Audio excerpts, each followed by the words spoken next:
Hello and welcome to my channel. For those of y'all who are new here, my name is Anna. I'm a personal trainer and yoga instructor, and I come on here to athletic hauls, reviews, and workouts, and also these talking types of videos now. If y'all like these types of videos, make sure to give this video a thumbs up and subscribe so that y'all won't miss any of my videos in the future.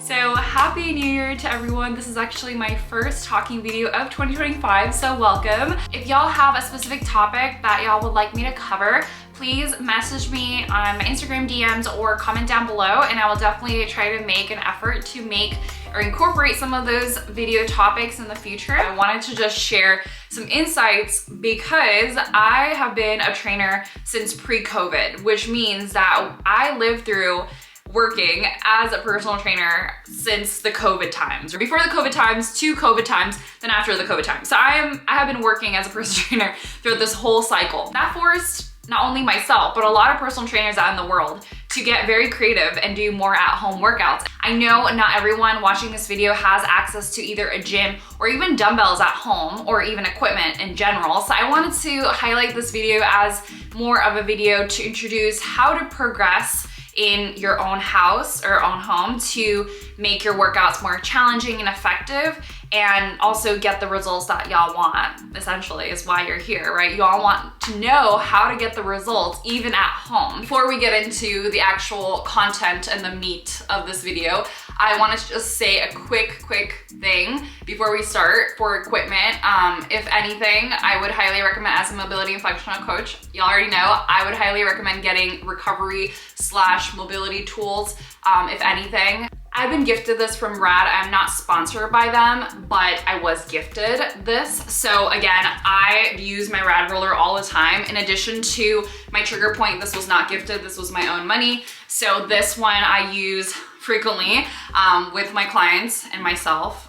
If anything, getting these tools, and I have linked a video in the description down below in case y'all would like to know how to use these tools. And again, if y'all don't know what these are, I have linked a video in the description. So if y'all are new to like exercising, mobility, and wanting to enhance your movements, make sure to check out that video. But because I want to make this as condensed as I possibly can, in this video I'm just going to be talking about things I highly recommend at home, and also a band. This one is very embarrassing for me to share because, as y'all can see, it is heavily loved. It used to be a very beautiful pink color. I love my other bands that are newer, but for some reason, because this is like my OG band and they're actually sold out on Amazon, this exact brand right now, I can't get a new one. But as y'all can see, if anything, getting a intermediate or advanced fabric band, this one I believe was my 13-inch. I do have a 15-inch as well from Peach Bands. Peach Bands is my favorite. I'm not sponsored by them, but this is just like my favorite brand. But again, any fabric band will do. Elastic bands are good as well. Also, I wanted to mention blocks are also a really good home gym, room gym equipment. I actually discovered these when I was doing my yoga certification. I found that having blocks at home, because I do yoga, this has been one of my staple pieces of equipment. Yoga blocks, they're pretty inexpensive, especially depending on what type of yoga blocks y'all get. But this was maybe like $10. I got it off of Amazon. Very affordable, and I have to say that this can go such long ways. Y'all can use this as elevation surfaces. So for example, y'all can do triceps dips on this. Y'all can do a nice L-sit situation on here. Y'all can use this for lower body. So y'all can elevate one of your legs here for like a single leg glute exercise, glute bridge right here. It just elevates a lot of the exercises that y'all can do at home. Even push-ups. I found that if y'all have a hard time getting stronger with push-ups, y'all can use this as a push-up block kind of thing, and y'all can use it. It's a little bit easier for the wrist, or it feels a little bit better for the wrist using a block, and you can go a little bit deeper in depth with the blocks. So that's why I recommend having yoga blocks in the home gym / room gym if y'all can't get any weights. But that is how I like to elevate my body weight exercises, with these very simple equipment. Again, if y'all don't have them, no worries at all. Y'all can still do a lot of body weight exercises. But again, this one, the blocks, and also The band is probably my most used equipment out of everything else minus my dumbbells. Obviously I use my dumbbells quite a lot, but y'all can still use your band with doing like a forward raise. Y'all can use it for chest presses. Y'all can use it for your legs, you know, your glutes, a lot of things. But anyways, welcome to my room gym. Again, as y'all can see, y'all don't really need a whole lot of space to have a room gym. This is actually in my bedroom space, so this is like a one corner. Like, y'all don't see the actual bedroom, but this is my actual studio space. This is literally like half bedroom, half studio space. But anyways, this is all you need. I laugh because I actually have a client who lives in New York and lives in like this really small 800 square foot kind of apartment, and he literally says, oh my gosh, I don't have any space to work out. And you know what? I was one of those people who was like, nope, we're gonna work out. Again, y'all don't need a whole ton of space in a room gym. Basically, as long as y'all have somewhat of a good space for y'all to move in, that's all you need. And of course, if y'all have something like a chair, I have an armchair here. Y'all have seen this one before. It's like a basic armchair that y'all can have at home. Even a regular chair works, anything.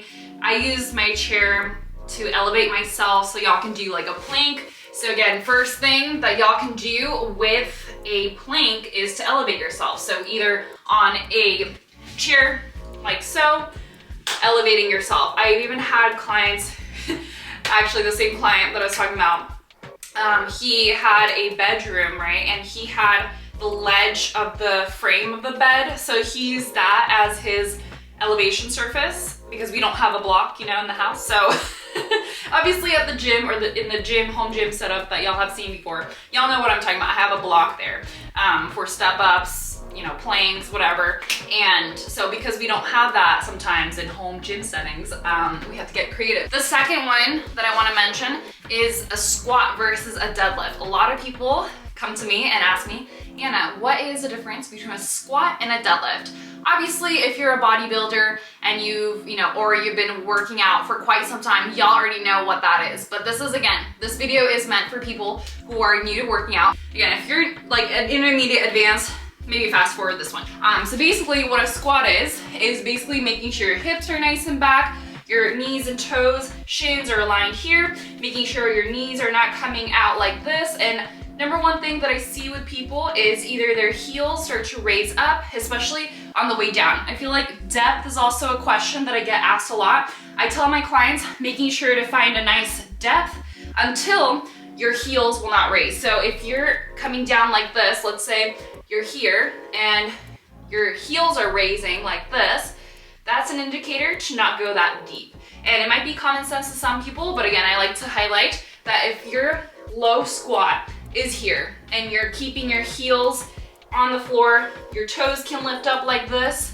This is a squat test that I like to do with my clients. If y'all already know, But so the squat test that I conduct with my clients is to make sure the toes can lift up like this. So if you can't do this and you're looking like this kind of number, right? That's not your low squat. That is appropriate for you right now. So knowing what is your best form, low squat, is also very important. And people might kind of think this is common sense. Again, I just want to make sure that people are lifting safely. And I have seen, not only in my clients, but also at the gym setting, so many people at the gym with heavy weights, even at the rack setup, with heavy weights, and I see their heels peeling off. Yes, their ass is almost to the ground, or ass to grass, whatever people like to say.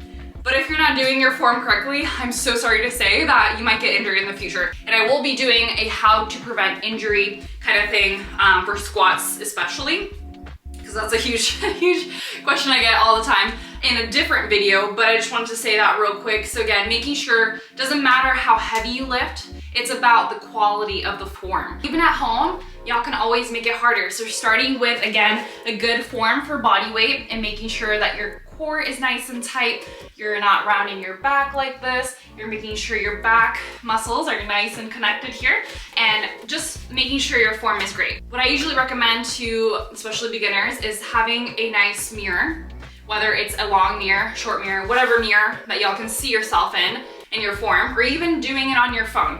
Getting your phone, hit record, boom.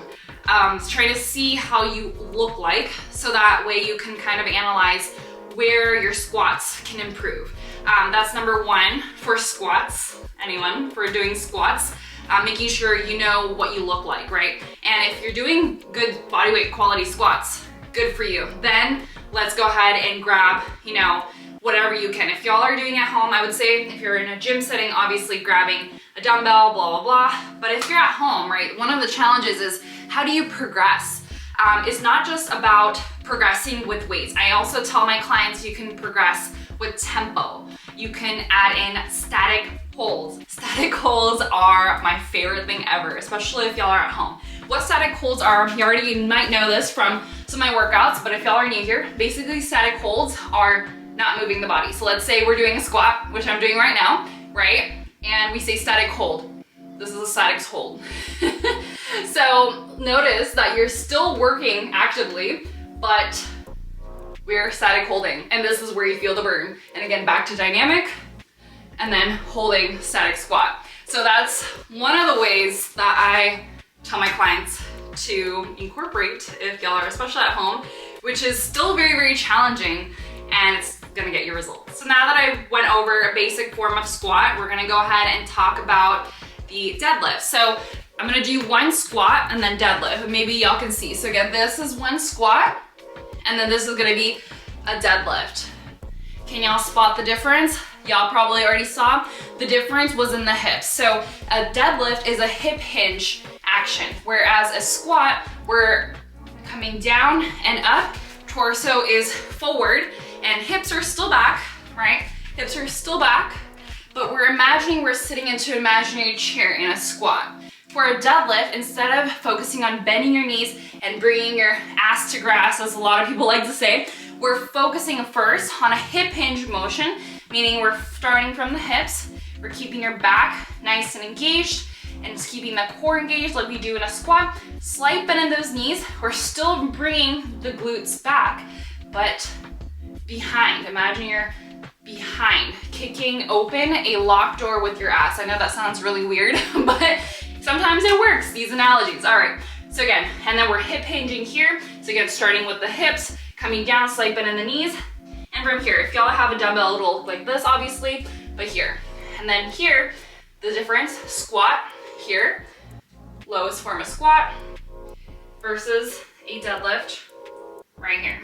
Again, y'all can tell the difference in those two demonstrations, but a deadlift is more of a hip hinge motion versus a squat. And I hope y'all also saw the difference of the torso. So again, a squat, the torso is more forward, like imagine you have a beautiful necklace showing it off to the world, and then a deadlift is more like you're picking your beautiful pearls that you dropped on the floor and bringing it back up. So I use really weird analogies and fun analogies sometimes to make sure that people kind of, I guess, associate how to move with these fun analogies. And I know it's crazy, but it works. My favorite analogy to this day, I really have to share this because we're on this topic of fun analogies, but one of my favorite analogies ever is imagine you have $100 bills in between your butt cheeks, or even wherever, right? And I especially use this analogy when we do planks. So I actually use that for all of my clients.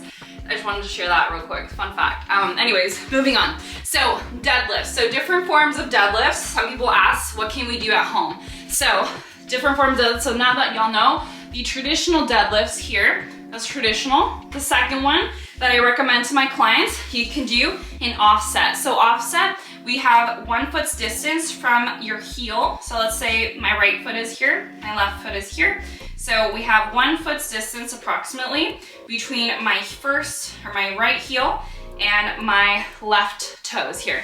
And here, we're still keeping a slight bend here, but again, we're not in a squat, right? We're not overly bending here. We're just slightly bending, grabbing our beautiful pearls off the floor and coming back up. If y'all are again at home and wanna mix it up a little bit, that's the second one that I recommend. And obviously doing both sides if y'all decide to do that one. This variation I actually use with more balance training, and if you're a little bit more advanced. So again, if y'all are confident with your balance, go ahead and do it. But this is a single leg. So again, this one is the one we're still hip hinging from the waist here, and we're still picking up the beautiful pearls here. The number one thing I see with this one though is the hips. So sometimes I see this on the camera, on my Zoom camera, I see some of my clients doing this. Notice the hips are opening up. We want to minimize that and making sure your pelvis and your hips are facing down as we come down and come up. So this is the third one that I usually recommend if y'all have been doing the off stance one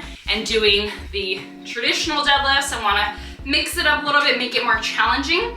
And again, obviously y'all don't have to keep the leg in the air the whole entire time. Y'all can kind of rest it and then bring it up. Or again, if y'all have been doing it for a while, y'all can do the more challenging version where the legs are up the whole time, etc. But that's another one that I recommend. But across all forms of these deadlift forms, I want to just say that making sure to engage your core, your back, all that good stuff, soft bend in those knees, very key points here, regardless of which variation y'all decide to do. And the last form of deadlift that I wanted to talk about real quick is using the wall. I'm sure almost every single one of y'all watching has some sort of access to a wall. So for this one, it's only if you feel like you're wobbling in the single leg RDL. I would also highly recommend using a wall. So for this one, you would obviously have a good foot's distance from the wall and making sure that the back foot though is completely planted. So again, same with the squat, you wanna make sure there's no heel lifted here. So this is one that I recommend, making sure your heels are completely on the wall, the one that's working, so my left foot in this case. My right foot is completely on the floor. Again, slight bend in those knees, core is engaged, back is engaged, and we're picking those beautiful pearls off the floor. Or if you're a male watching this and it's like, what the heck, I don't know, picking up creatine off the floor, let's go, whatever, that's motivational. So y'all can already see that because I'm engaging my body really, really well, I don't know if y'all can see this on the camera, but my legs are shaking. And this is already a really challenging exercise because I am already in an unbalanced state, or more of an unstable state, as personal trainers like to say. This is more of an unstable exercise because we are lifting one leg off and using the wall. And a lot of people underestimate the power of the wall. People think, oh, like wall Pilates, wall, exercise is very easy. If y'all are effectively using any equipment, any tool effectively, it should be very, very challenging, even if it's body weight. Even y'all saw, I was on the wall, my legs were shaking. Hopefully the camera picked it up, but I definitely felt my legs were shaking. So it just goes to show that regardless of what kind of weights y'all carry, it doesn't matter. As long as the base form of exercise is correct and y'all are doing it effectively, y'all are engaging the muscles that y'all need to, then it's gonna be challenging regardless. After y'all finish the baseline with your body weight, obviously y'all can add weights if you're in a gym setting, or y'all can add tempo, time, you can change the variation a little bit and go about that way. So again, this was a quick and easy 101 of how to enhance your body weight exercise at home. I hope y'all enjoyed it. If y'all liked this video, make sure to give this video a thumbs up. And until my next one, I will see y'all and have a wonderful day. Bye y'all.